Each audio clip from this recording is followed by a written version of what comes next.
आप देख रहे हैं डिस्टर्ब संदेश 24 मध्य प्रदेश। अगर आपको हमारी खबरें पसंद आती हैं, तो कृपया इस वीडियो को लाइक करें, अपने दोस्तों के साथ शेयर करें, अपनी राय कमेंट में जरूर दें और चैनल को सब्सक्राइब करना न भूलें। आप देख रहे हैं डिजिटल संदेश 24 मध्य प्रदेश। केंद्रीय कृषि मंत्री शिवराज सिंह चौहान गुरुवार को सतना प्रवास पर रहे। उन्होंने पीएम श्री एक्सीलेंस शासकीय डिग्री कॉलेज में आयोजित युवा संसद को संबोधित किया। सभा में उन्होंने कहा कि देश की प्रगति में सबसे बड़ी बाधा लगातार होने वाले चुनाव हैं।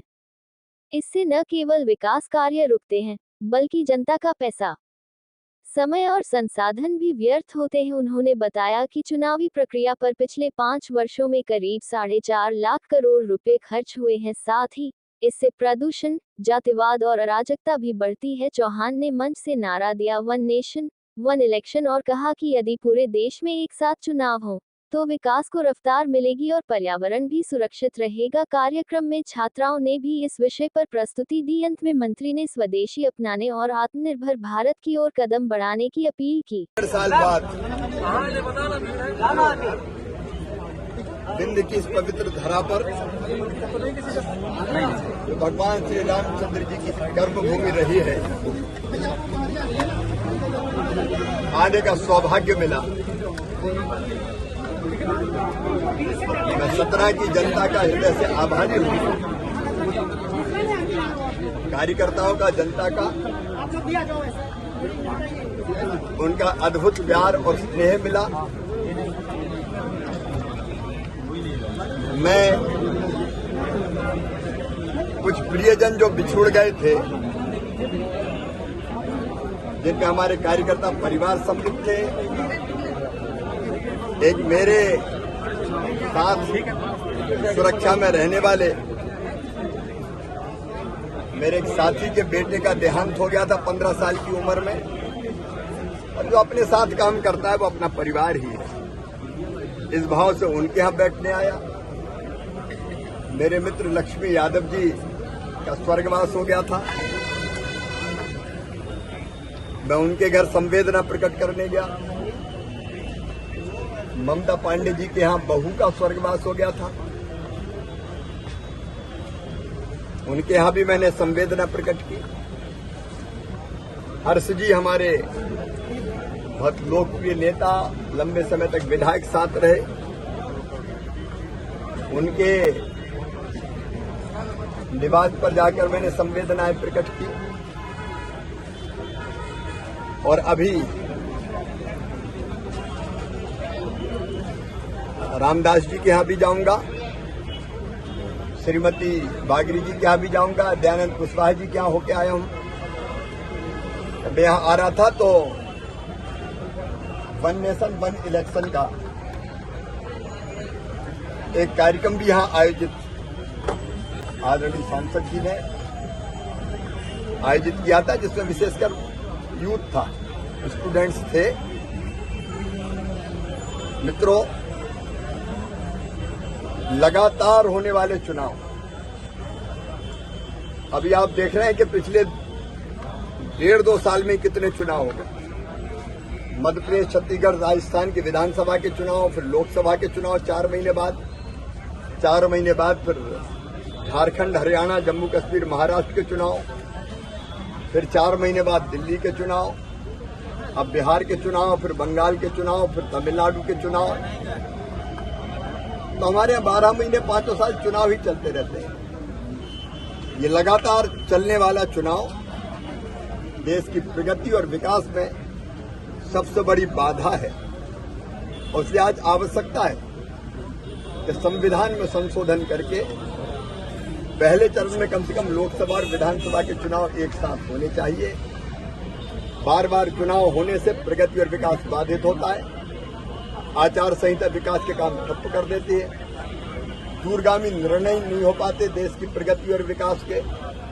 कई बार चुनाव जीतने के लिए ऐसी घोषणाएं जो व्यवहारिक नहीं है वो भी राजनीतिक दल करते रहते हैं। अंधाधुंध अनावश्यक पैसा खर्च होता है, प्रशासनिक काम ठप्प पड़ जाते हैं, और मंत्री, मुख्यमंत्री, सांसद, विधायक सहित अनेकों अफसर सहित अनेकों महत्वपूर्ण लोग जनता का काम छोड़ के चुनाव की व्यवस्थाओं में लग जाते हैं। पर्यावरण प्रदूषण, क्योंकि गाड़ियों की चिल्लपों, बड़ी मात्रा में फ्लैग्स, होर्डिंग्स, प्लास्टिक के बैनर, झंडे, ये पर्यावरण को भी बिगाड़ते हैं, पढ़ाई ठप होती है, जातिवाद, भाषावाद बढ़ता है। और इसलिए आज आवश्यक है कि संविधान में संशोधन करके एक साथ चुनाव हो। पूरे देश में यह अभियान चल रहा है।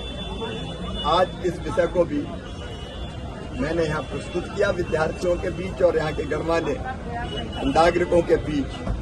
और इस समय एक बात के लिए मैं प्रधानमंत्री जी को धन्यवाद देना चाहता हूँ।